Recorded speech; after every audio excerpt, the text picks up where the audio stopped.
working to connect a region of over 600 million bridges between our lands.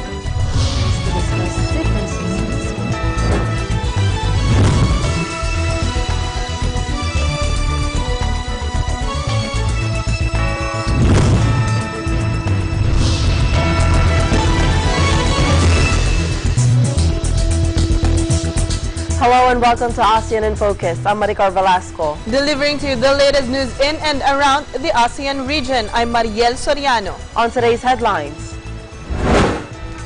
a powerful earthquake hit central Indonesia on Friday, causing a tsunami that slammed into a city on Sulawesi Island. Mass burials begin as Indonesia toll tops 800. Vietnam has seized around a ton of pangolin scales and ivory hidden inside dozens of boxes on a flight from Nigeria. State media reported a hole highlighting the illegal wildlife trade routes connecting Africa and Southeast Asia. The ASEAN Business Advisory Council Philippines, in partnership with Go Negosyo and the Department of Agriculture, hosted the first ASEAN Agriculture Summit 2018 at the SMS Convention Center in Pasay City. And more than 300 hawksbill turtles have hatched on beaches in Singapore this month and had been released into the sea in a boost for the critically endangered creatures.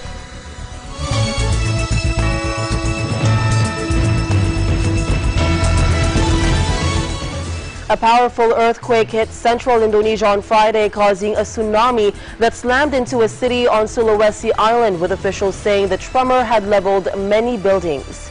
The shallow 7.5 magnitude quake sparked terror among locals who fled into the streets and raced to higher ground fearing tsunami waves. The disaster agency briefly issued a tsunami warning before lifting it. However, dramatic video footage filmed from the top floor of a parking ramp spiral in Palu, a city of 350,000, nearly 80 kilometers from the quake's epicenter, showed a churning wall of white water mow down several buildings and inundate a large mosque. The tsunami reached a maximum height of 1.5 meters, reported by the disaster agency. People living hundreds of kilometers from the epicenter reported feeling the massive shake hours after a small jolt killed at least one person in the same part of the Southeast Asian archipelago.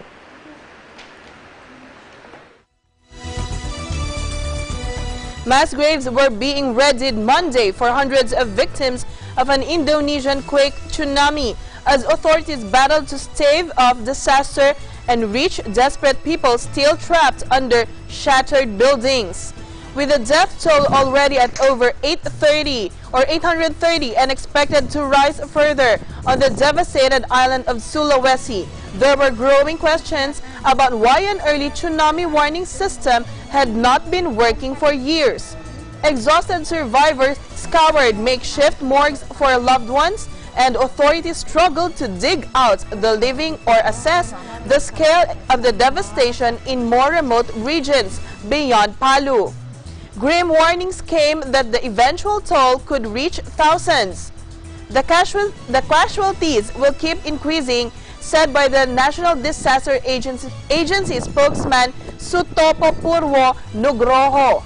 They will also start the mass burial of victims to avoid the spread of disease. Burials were expected to start later Monday. Rescuers raced against the clock and a lack of equipment to save those still trapped in the rubble, with up to 60 people feared to be underneath one Palu hotel alone. 2 survivors have been plucked from the rubble of the 80-room hotel Rowa Rowa, the search and rescue agency said, and there could still be more alive. Desperate survivors turned to looting shops for basics like food, water, and fuel as police looked on, unwilling or unable to intervene. The disaster agency said also a tsunami warning system, which might have saved lives, had not worked for 6 years due to a lack of money because their funding has been going down every year. Meanwhile, the Indonesian government on Monday called for international help to deal with the aftermath of a devastating series on earthquakes and a tsunami in the island region of Sulawesi. The government's head of investment, Tom Lembong, said President Joko Widodo authorized them to accept international help for urgent disaster response, as dozens of aid agencies and NGOs lined up to provide life-saving assistance, and the government struggled to come to terms with the sheer scale of the disaster. Vietnam has seized around a ton of pangolin scales and ivory hidden inside dozens of boxes on a flight from Nigeria, state media reported. A haul highlighting the illegal wildlife trade routes connecting Africa and Southeast Asia. Both the ivory and pangolin trade have been banned in Vietnam. However, weak law enforcement in the communist state has allowed a black market to flourish and feed into a global multi-billion-dollar industry in animal parts and exotic pets. Southeast Asian countries have become a busy thoroughfare for tusks trafficked from Africa and destined for other parts of Asia, mainly China. Pangolins are treasured in Vietnam and the region for their meat and alleged medicinal properties of their scales.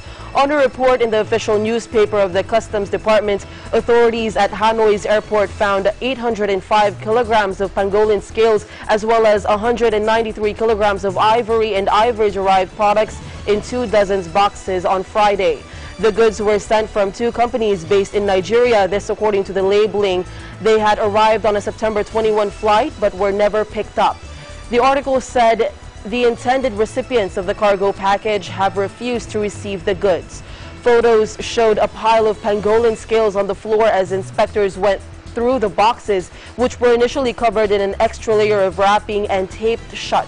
The tiny and shy pangolin, which resembles a scaly anteater, is the world's most heavily trafficked mammal, and despite bans, the trade remains rampant.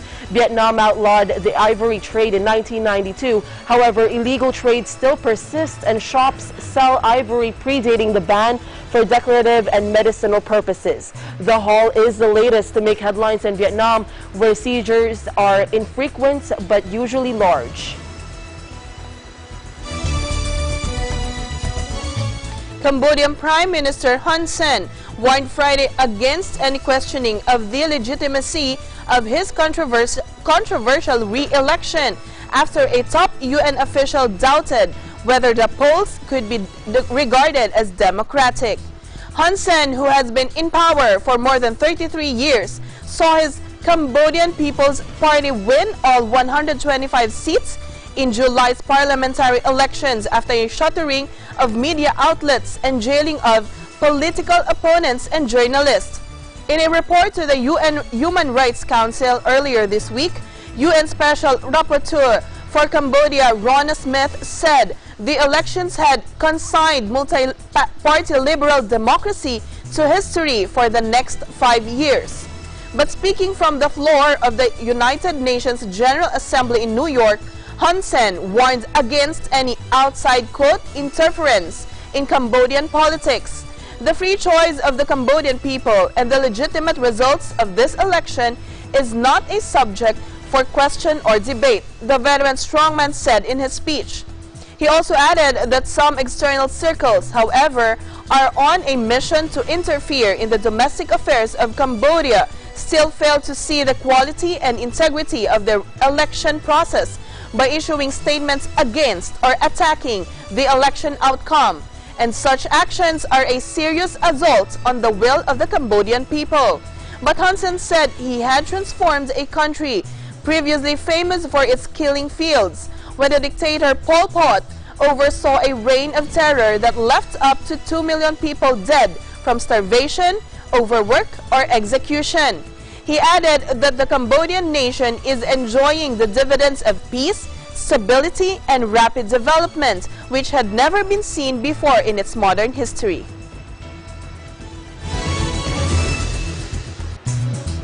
Prominent human rights lawyer Amal Clooney appealed to Aung San Suu Kyi on Friday over a pardon for 2 Reuters journalists imprisoned in Myanmar, saying the Nobel laureate held the key to their release.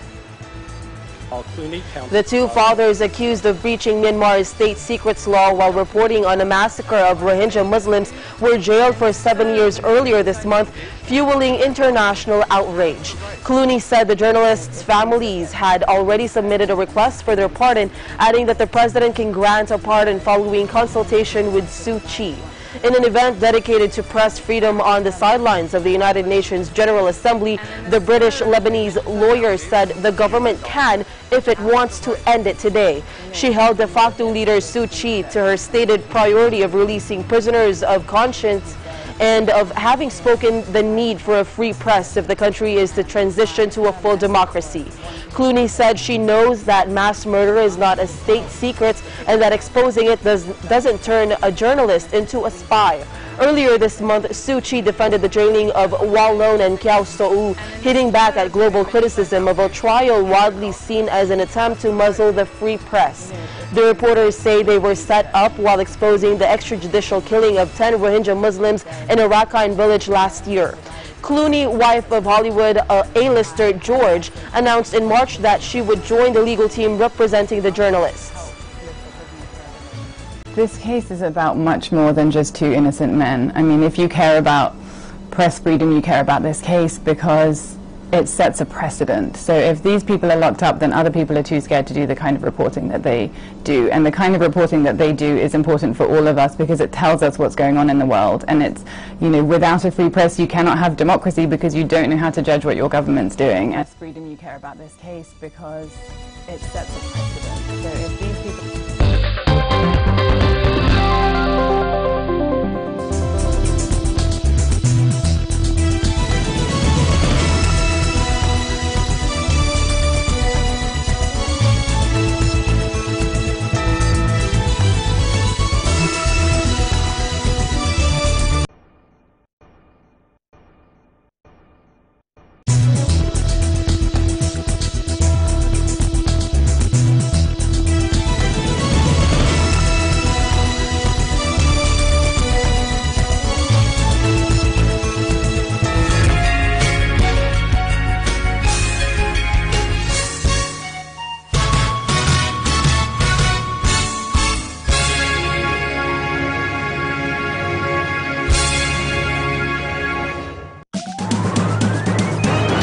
Join the EBC Family Fun Run, November 4, 2018, at the Ciudad de Victoria Complex, Bulacan. Choose from race categories: 1.062 kilometer, 2.5 kilometers, 5 kilometers, and 9.55 kilometers. Registration is ongoing. For more details, log on to www.eaglenews.ph/EBC Fun Run or call 784-7450, local 1162. You may also visit www.facebook.com/EBC Fun Run. EBC Family Fun Run!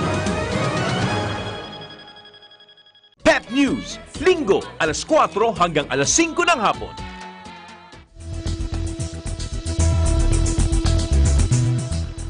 Welcome back. The ASEAN Business Advisory Council Philippines, or ASEAN-BAC, in partnership with Go Negosyo and the Department of Agriculture, or DA, hosted the first ASEAN Agriculture Summit 2018 on October 1, 2018 at 9 a.m. to 5 p.m. at the function halls 3 and 4 in SMX Convention Center in Pasay City. On its second run, the ASEAN Agriculture Summit 2018 is the next step in bringing together various stakeholders of the diverse agriculture ecosystem at a summit that represents ongoing developments in agriculture enterprises with inclusive business and the 3 M's: initiatives, mentorship, money, and market, as a way to share real-life learnings and quick wins that stakeholders may glean insights for policy adjustment and system transformation. In their effort to make this sector a sustainable growth driver and game changer in ASEAN, the ASEAN Business Advisory Council Philippines is launching the very first Agro Awards, conceived as portmanteau of the words agri or agro, meaning field, and grow, aimed to recognize and award the sterling achievements of inspiring agribusinesses and game-changing stakeholders. enabling innovation in agriculture advancement in the region. Also increase how vulnerable an individual or household is. Access depends on whether the household has enough income to purchase food. One of the issues that is facing our country now is the high inflation rate, primarily brought about high cost of food. So this, in a way, is very important if you talk about food security on the access. The third is utilization. Once the food is obtained, a variety of factors affect the quality, the quantity of the food. Food safety affects food utilization and can be affected by the preparations, processing, and cooking. In the far-flung area of the Philippines, some areas do not have electricity. Ergo, they do not have refrigerator. So food would spoil quite easily. So this is something that is also part of the framework on food security. The last is stability. Food stability. The Asian Development Bank has cut its growth forecast for the Philippines for the next 2 years and raised inflation projections for 2018 and 2019. In its outlook for 2018, the ADB downgraded its 2018 GDP growth projection for the Philippines to 6.4% from 6.8% previously, owing to the unexpected softening of first-half expansion to 6.3% following the 3-year low 6% growth in the second quarter. ADB blamed slower agricultural output, lower net exports as imports surged, as well as higher inflation for the downgraded outlook. For 2019, the ADB also cut its growth forecast to 6.7% from 6.9% previously. As for inflation, the ADB sees the rate of increase in prices of basic commodities hitting an average of 5% this year, up from the previous forecast of 4%. Next year, inflation would ease to 4%, slightly higher than the ADB's previous projection of 3.9%. Other top concerns include reducing poverty at 32%, creating jobs at 30%, fighting graft and corruption on governments at 26%, and combating criminality at 23%.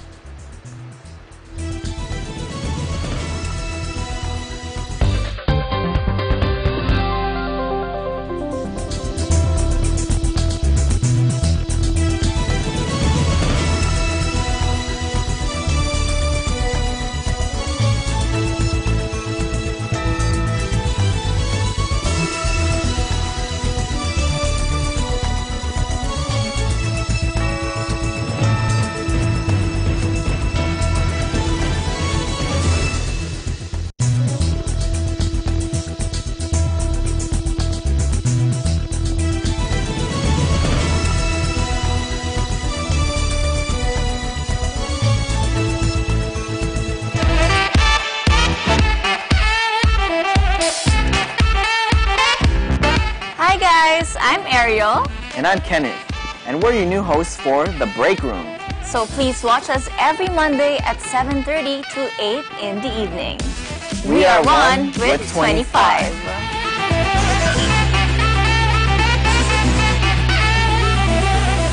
Know the latest news and information here and abroad. In Aguila, Balita. Track the latest happenings in the provinces in Aguila Provincia.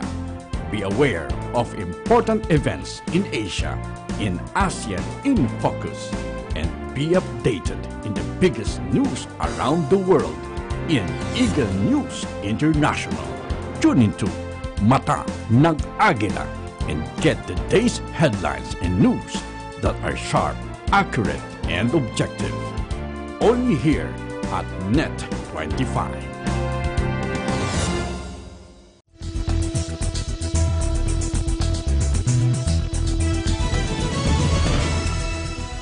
Vietnam's growth slowed in the third quarter, data showed Friday, with a warning that the export-led economy could soon be caught up in Donald Trump's trade war with China. Vietnam is one of Asia's fastest-growing economies, GDP growth has topped 5% over the past 5 years, largely driven by the export of cheap goods such as Adidas trainers, Intel computer processors, and Samsung phones. Though it is expected to hit its 6.7% target this year, the dispute between Beijing and Washington, who have imposed tariffs on hundreds of billions of dollars worth each other's goods, could dent its long-term prospects. China and the U.S. are among Vietnam's top trading partners.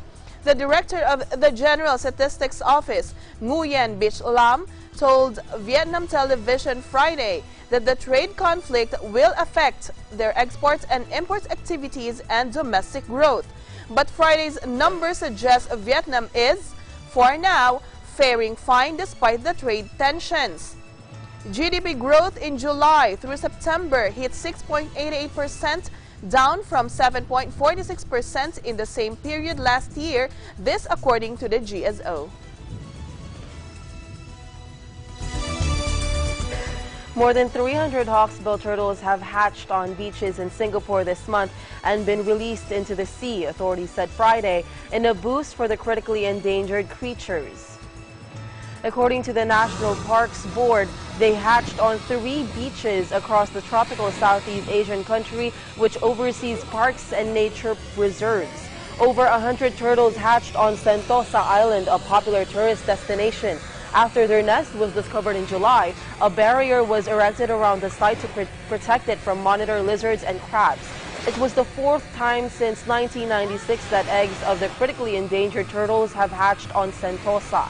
The other turtle nests were discovered at a beach on the east coast and on Saptumu Island, south of the Singapore mainland. A total of 321 turtles hatched over a 10-day period from September 15. Hawksbills get their names from their narrow-pointed beaks and are found throughout the world's tropical oceans, mainly around coral reefs. They are threatened by damage to their natural habitats from pollution and coastal developments and are also targeted by poachers. Their body parts are used to make turtle soup and their shells are crushed into powder for use in jelly desserts. The hawksbill shell is also used to make products like combs and ornamental hairpins. The International Union for Conservation of Nature classifies the turtles as critically endangered.